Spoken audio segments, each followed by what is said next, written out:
Hey, what's happening? Welcome to Mates TV. So Manchester United, the club that's won the top division title in England more times than anyone else, the second most successful English football club of all time, and current owners of Cristiano Ronaldo, are an absolute basket case of a football club and how the mighty have fallen since the departure from the manager's dugout of Alex Ferguson. In this video, what I'm going to do is I'm going to highlight the 5 biggest problems at Manchester United that need to be solved in order for them to get back to the top of football and be a competitive force once again. And some might ask, why are you doing this? Why are you saying this? What is it to you? And I say, well, having been a Liverpool fan for my entire life, the club that I have paid the second most attention to in that time has been Manchester United. And having seen Liverpool go from the top dogs, from having had the most league titles of any English club, from being the most successful club, and slipping beneath Manchester United in so many of those areas, apart from European Cups, obviously, and then having to rise back out of the doldrums eventually and getting themselves right back to the top table of football, and all the pitfalls and sidesteps, missteps and false dawns in between.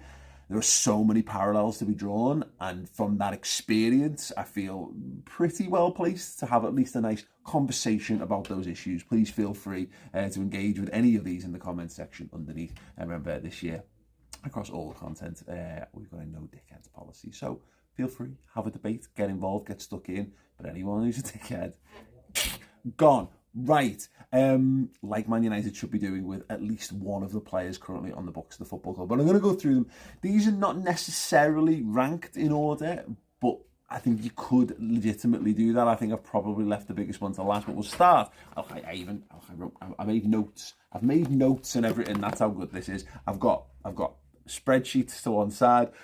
The biggest problem, first and foremost, that we're going to tackle is recruitment. Manchester United's recruitment is absolutely horrendous. There is no clear joined up thinking when it comes to which players they buy, how they go about approaching those players, and ultimately what they pay those players as well. It's a major concern for any football club. Football players are the lifeblood of it. They're the lads who take to battle for you. They win you the points, that win you the trophies, that win you the success and the fans and all the money that then makes it a self-sustaining model. There's a reason Barcelona are trying desperately to activate financial levers, because they want to buy better footballers so they can win more football matches, more trophies, and get more money. And then cyclical, that's like poetry, it rhymes. Manchester United's horrendous wage structure is a huge problem behind that. And the reason behind that is ultimately because their recruitment is terrible. They are trying to buy the wrong players.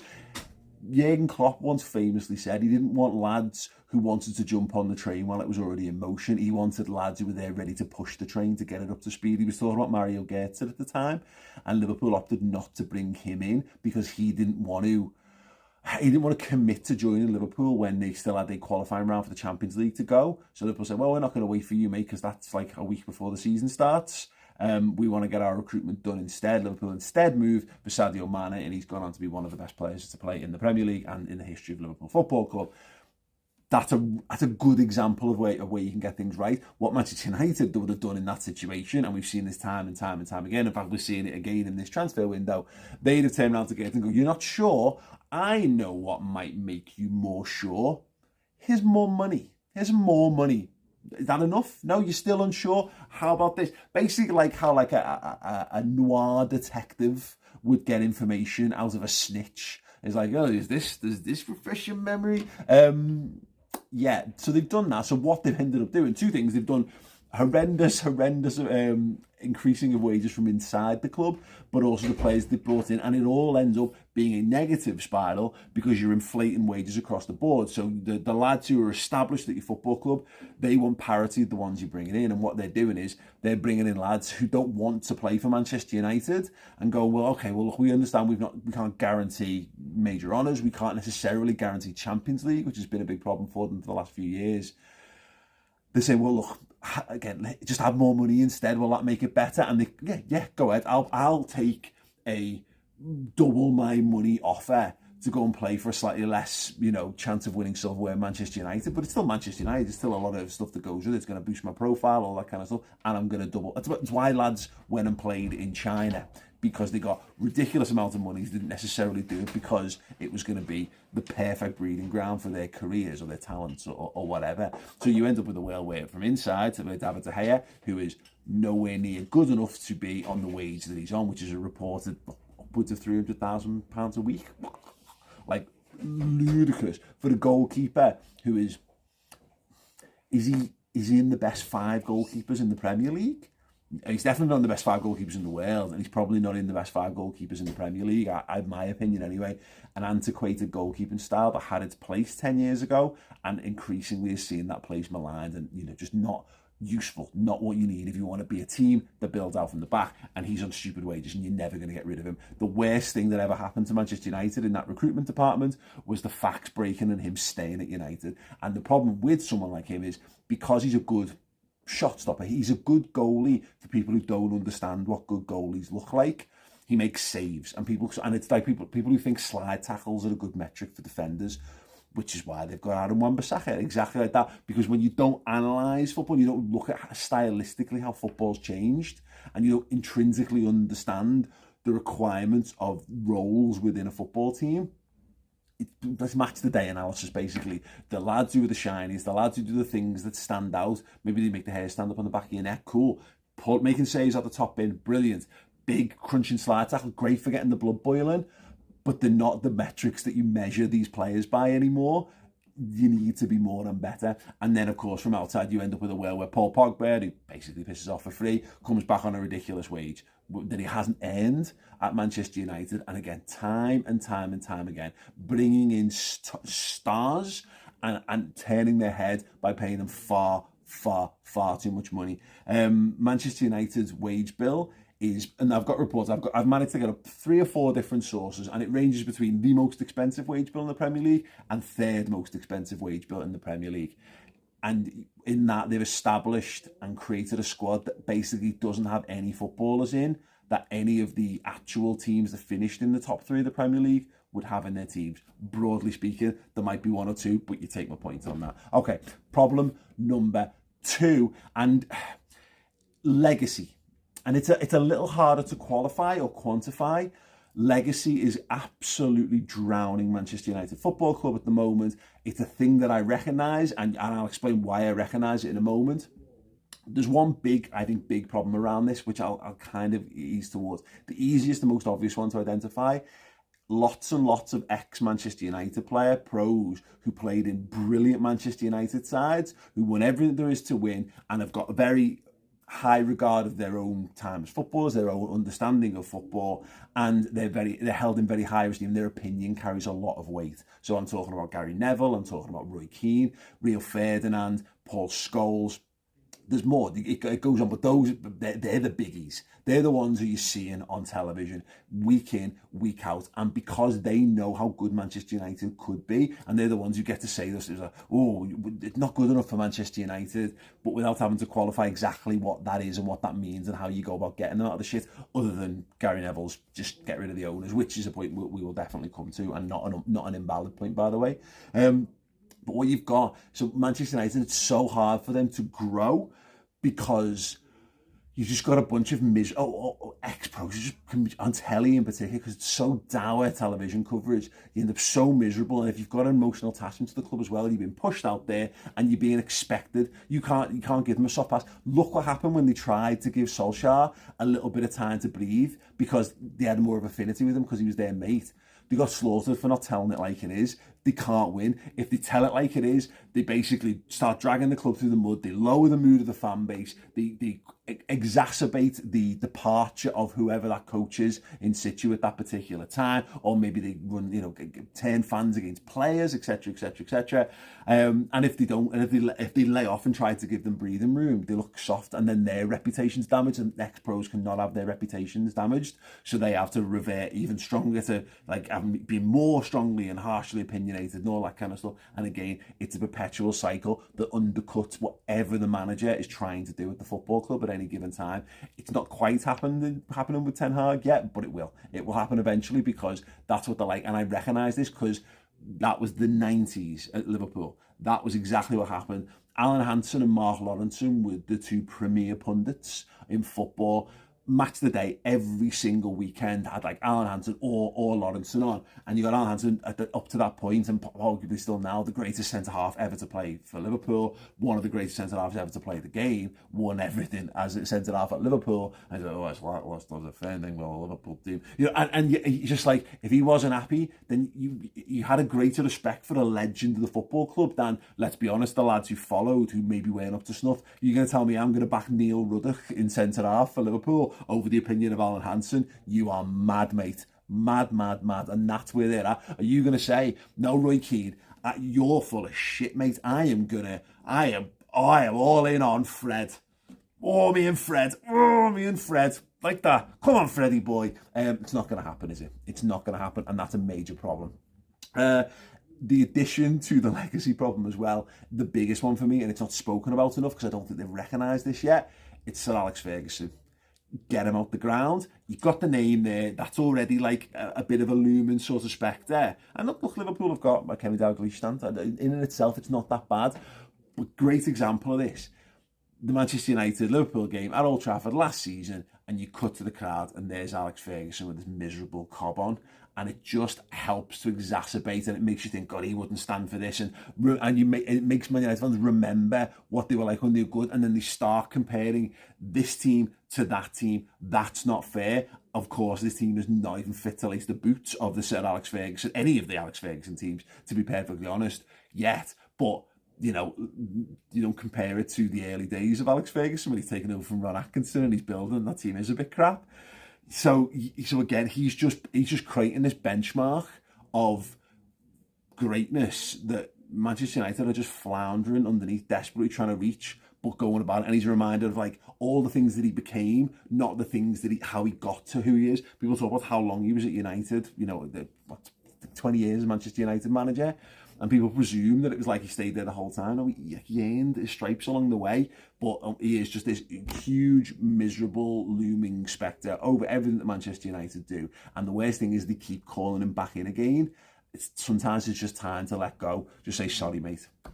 You got to go. Liverpool had to do it with Bill Shankly. They had to tell him to stop turning up to the training ground because it was undermined. People were calling him boss still. People were calling gaffer still. No, you can't have that. The man who's in charge now needs to be the man in charge. He needs to be allowed time and breathing space to do that. It's an awkward one. It's a weird one. I know it might not make sense because, you know, surely you can call upon all his experience, but it's exactly the same problem as problem number 3. And that problem is Cristiano Ronaldo. He's literally like Alex Ferguson on the pitch. His influence is far too great for what his contribution is or should be.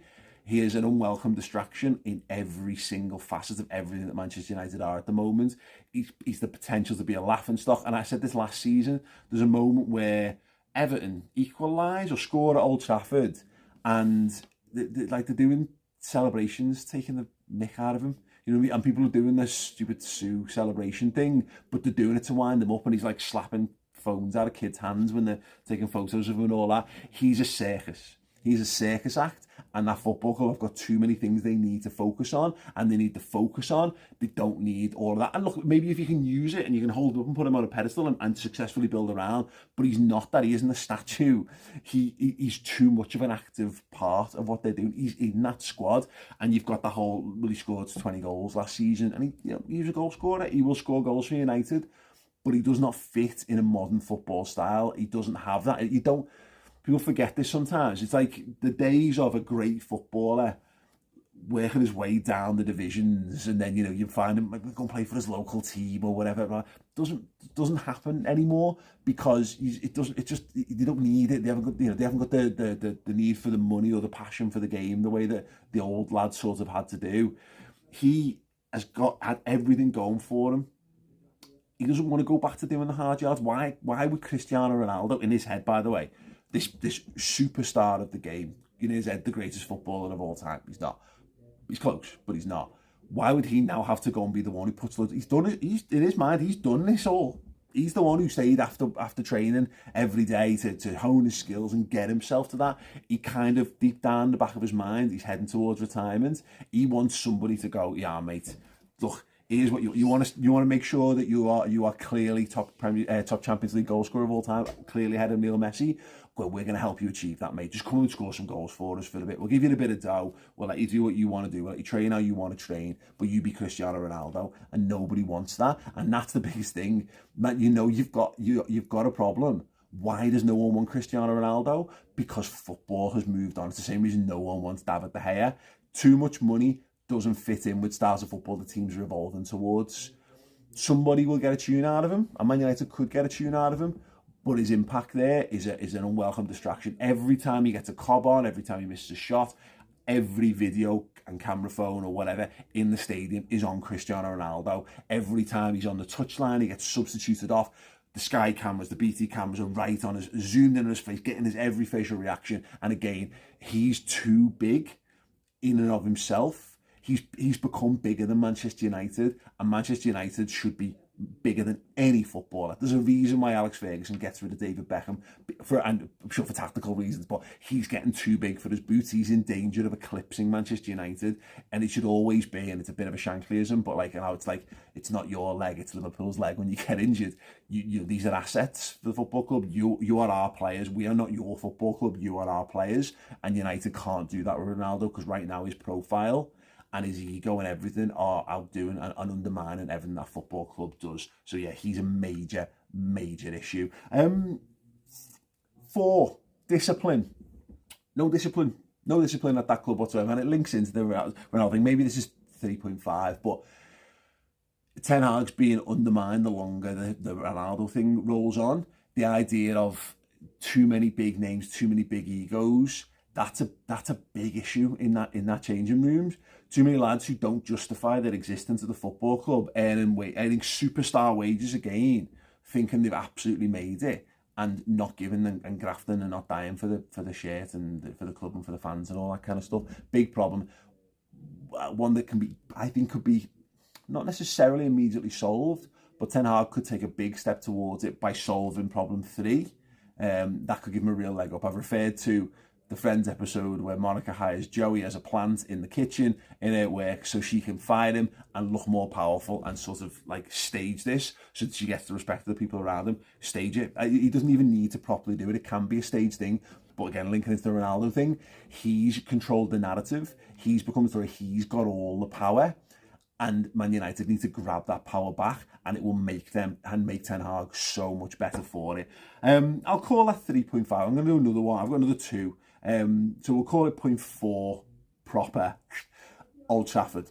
Old Trafford is a hole. It is an absolute hole. From afar, it looks great. It's like the proverbial person, like it's like Simon Cowell, basically, where from a distance you might go, well, it looks quite a healthy skin, expensive looking clothes, very white teeth. But when you start to get closer, it's like opening the Ark of the Covenant. It's a mess. It's a mess, and and you're probably gonna die if you get too close to it. Yeah, Old Trafford is like it's football stadium cosmetic surgery. On the top, you can put all your nice lights outside and all this kind of stuff, and nice like glass, and your mega star, and you got your statues and all that. It's a hole inside. It is an antiquated hole. This is what Liverpool's main stand was like. And even the Centenary stand, the Kane Ugly stand, is a bit like that now. It's very 90s, and football stadia have moved on massively in that time. Now the problem is they grew and they made this amazing football stadium for the time. But the money's fallen out of it. They've not invested it. It's apparently rat infested. There's been quite publicised like holes in the roof where water's pissing down on people's heads and stuff in there. And even like Gary Neville has said, he said this on the Overlap before, how it's possible it might just need bulldozing. Like there's just 75,000 plus capacity stadium that you might have to just raise to the ground and start again, but they're gonna need to do that. And the problem is that in terms of the hierarchy of the things that need to be sorted, stumping up £500 million, £1 billion to build a brand new stadium that reflects Manchester United's status is not right. And if they get that wrong as well, because we've seen what happens when you build a fresh new stadium, there's all kinds of teething problems that come with that. Can they renovate it? Can they fix it? Because they need to, because we see how important it is. That's your home. There should be respect, and there should be like a degree of reverence, and you should feel invincible in your home. Whereas if your home's a shithole, it reflects on you and your character, and it undermines your air of superiority. It just does. It makes you look like a bit of a turd when you live in a if you live in a shit, you're gonna look and smell like a turd. That's basically the problem that they've got. So Old Trafford needs majorly revamping. And the last one is, I guess, it's the obvious one, and you've seen Gary Neville talking around this a lot, is ownership. Manchester United need owners who have a clear vision for how to make Manchester United, the football team, better. What you've got is owners there who understand the value of their asset. They understand how to maximise certain things, so maximising revenues. Manchester United is still doing very, very well for them, and that's why they're still able to have the highest wage bill, or in the top 3 highest wage bills in the country, which puts them at pretty much the highest wage bills on the planet, and yet not have success. What are we coming up on a decade since they won the Premier League? A decade becomes 15, becomes 20, becomes 30, and I know I've lived it. And it creeps up on you, and before you know it, time flies, and it's been a very long old time. The problem is that club is sustainable without being great on the pitch, and that's stupid when you think about it, because it's Manchester United Football Club, not Manchester United PLC. But of course it is, and for the money men, they're sucking money out. And again, Liverpool had this with Hicks and Gillette. There was a point at which the equivalent of what would have been a world-class player this summer was being drained out of the coffers in interest and loan repayments. There was in the region of £40 million was going out of Liverpool every year just to service the debt that effectively was leveraged in order to buy Liverpool in the first place, because that's how you could do it. And the Glazers have done a very, very similar thing. And obviously, but the problem with all of this is that it's a massive undertaking, a huge, ridiculously large undertaking to get owners out of football clubs, particularly ones that are so far removed. You've got to think creatively. You've got to find ways to hit them in the pocket. Ultimately, as long as the money's coming in, it's not a liability. I mean, look at Abramovich, and it's an extreme example. Roman Abramovich, not like you can sanction, you can't sanction the Glazers as such, but the asset becomes untenable for him, so he's got no choice but to move it on. Manchester United fans need to make that asset as untenable as possible. They need to stop buying replica shirts, and they need to stop going the games, and they need to find other ways. They need to appeal to sponsors and get sponsors to cancel their sponsorship. They need to make life uncomfortable for all of the ancillary assets around Man United, and hope that it mounts pressure on the centre, because the centre can't be moved in and of itself. It just can't, and just protests alone are not going to do it, because they don't see it and they don't care. It needs more, and it needs a concerted effort. But the problem with all that is that there's so many Manchester United fans, and that's great, because obviously that adds to the revenues, and when it's going really well, Man United are an unstoppable juggernaut when they get going.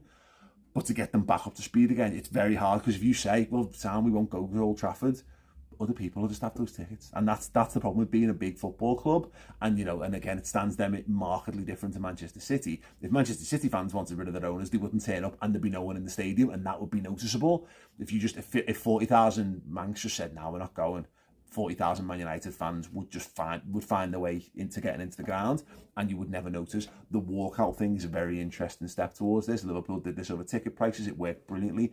It helped that Liverpool basically cocked the game up in that same time as well. Really helped to show what fan power could be like. So you pay your money, but then you get to do that demonstration. But ultimately, there is a slight point at which their owners might be like, fine, you've given us your money, don't really give a shit if you watch all the game or not. There's no burden on us. You're not buying any confectionery, and you're not buying any drinks or whatever after half time anyway. So you walk out on 70 minutes, lads, fill your boots. We've had all the money we're getting out of you. See you again next week at the turnstiles. So yeah, creative thinking needs to be done around that. So ultimately, some answers to this. Well, do I really want to give the answers? I don't know. No, I'm quite honestly enjoying the revelry of sitting in this, because I haven't lived through an era of Manchester United being ultra dominant. It's Schadenfreude to some extent, where I've had to live with Liverpool, going through all these things, and I don't mind actually seeing a football club. I don't really like going through them, but the recruitment thing, and all of this stuff actually does come from the ownership. I don't know whether any of these problems can be solved while the Glazers are still in situ, because somebody needs to be a strong guiding hand they need a strong director of football who sets the recruitment principles. And that can be done in alongside a manager. But again, you see them talking about like Jurgen Klopp. Well, Jurgen Klopp earned the right. Jurgen Klopp got a short-term contract when he came in, and started to deliver success, and he's now becoming a Alex Ferguson, Shankly-esque figure at Liverpool, where he has got more control. He's a big, important figurehead. He's plugged into all kinds of things, but Liverpool have built up to that.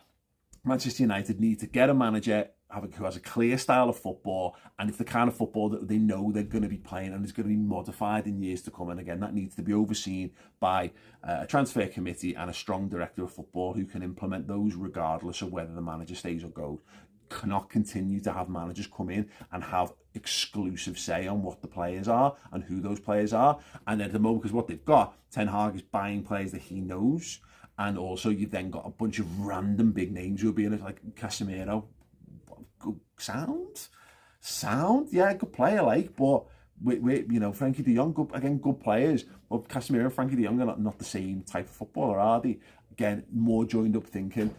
Get the manager what he needs to implement his style of play and back that up with data and analytics in addition to the eyeball test. And if you need a bit of star power, make your own stars. You're a massive football club. Make your stars by being successful on the pitch.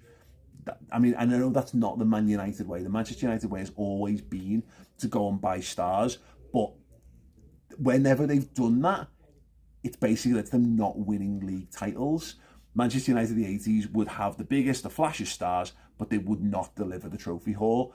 They got a great crop of young players through in the 90s, and married with Alex Ferguson finally getting his head round it all and being a better manager, and you know, really getting his eye in. And they added the right senior pieces around that to bolster it. And then when it started to all crumble again toward the back end, the players that don't work had a major sign, like Veron. Go and get a star in Veron. No, wrong decision to make. Manchester United need to recruit right, not recruit big. That's one of the differences there. Legacy, tell Alex Ferguson, thanks mate, thanks so much. You can come back for special occasions and charity occasions, but you're watching the game on telly, we'll pay for your Sky, you'll be laughing, mate. Cristiano Ronaldo, cancelled contract. I know that's what he wants, but sometimes you have just got to give him what he wants one more time. He's undermining the football club. Get him rid. Nobody needs the, you know, well, actually, rival fans will love it. They absolutely adore it. Everyone loves doing taking the piss out of that Sue shite that he does. They need to get rid of him. They need more discipline. They need to be able to give Ten Hag enough power, not in transfers, but in terms of how controlling how he manages things. Let him be the one who comes out and says, Cristiano Ronaldo, his attitude stinks, he doesn't want to be it, and I don't want players who don't want to be. Manchester United is bigger than Cristiano Ronaldo, so I've chosen to let Cristiano Ronaldo go. Boom, there you go. Mic drop moment. All the fans throw their arms up in the air and laud and magnify their new saviour. That's what they all want. Old Trafford, don't knock it down. If there's a way to just rebuild it, you're throwing away. There's history in the concrete. There's stories in the walls of old stadia. You can feel it when you walk into this. Sounds very metaphysical, but you go to Fenway Park and it's dripping in history. You feel it's got a great sense of place, and there's a power with that. You go to Yankee Stadium and you don't feel that at all, and that's Liverpool to Manchester United in some regards, and Arsenal have got a bit of that as well with the Emirates. Doesn't have enough sense of place in that stadium. There's more sense of place in the wall that they left up of Highbury that's now flats than there is in the entirety of the Emirates. It's something that they need to be careful of, and the owners, there is no answer other than you've kind of got to run the risk of sacrificing a year or two potentially of success, take more backward steps to get rid of the ownership, disrupt everything that makes Manchester United successful off the pitch, and then start from year zero, start scratch. And I know it's hard because nobody wants to feel like they're wasting years of their lives. God knows, you know, we've only got so many on this earth. We've all learned that in the last couple of years. But sometimes you've got to step backwards to step forwards, and that's what they need to do with the owners to get them out. Ultimately, do none of those things because I am finding it fucking hilarious. And just to clarify one final time as well, yes, I am doing this in the build-up to Liverpool taking on Manchester United at Old Trafford. There's every chance that Liverpool don't get a result from there. And this looks a bit daft, but all of these points remain the same. It would only be papering over the cracks if they managed to get anything out of Liverpool on Monday, which I don't think they will, but if they did, it doesn't change any of this. All of these things are still fundamentally wrong at Manchester United, and they will be until they get a grip. Right, agree? Disagree? Let me know in the comments section underneath. Before I go, my good mates are over on the 888 Sport YouTube channel. They're discussing the 5 best summer transfer signings. Let them know what you think of their opinions in that by heading over to the channel, subscribing, dropping a like, and leaving a comment saying, mate sent me, or an actual opinion. Mate sent me and then a boss opinion, because it makes you look good. It makes me look like all the people who watch my video would understand footy really well as well. So that'll be absolutely great. I'll play it out with a clip on that. You have a boss time. All the best. Is Zinchenko going to be the difference of Arsenal getting top 4, or will Richarlison over the course of a season be a difference of Spurs experience? You know what, Abby? Do you know what? I actually think he could be. Yeah, so do I. Not to the level of Richarlison. You know what? They've say that. They've already got top 4 without Richarlison. Richarlison kept Everton up last year. He scored Hold significant on, goals. hold on. No, let's have this right. Tottenham just got top 4 without this guy. Yeah, but it's going to be harder this year. It will be harder this year. Everyone is strengthened. Arsenal last season, when Kieran Tierney was out, they played Nuno Tavares, and then they played Xhaka. Then Xhaka left, but now they're going to play got a reliable Zinchenko. left wing for the whole season. For the whole season, you've got a guaranteed. Versus the guy that's just going to come in when Kulusevski might get a bit tired. No, but it's about the games where you need something extra. You've got someone that's quality. Yeah, the other option. And bring someone off the bench that can offer something different rather than someone. What Richarlison will do for Tottenham? What Richarlison will do That's for why Tottenham? this is close. I'll tell you what Richarlison will do for Tottenham. Richarlison will turn defeats into draws and draws into wins. That is what he will do for Tottenham. You've gone too far.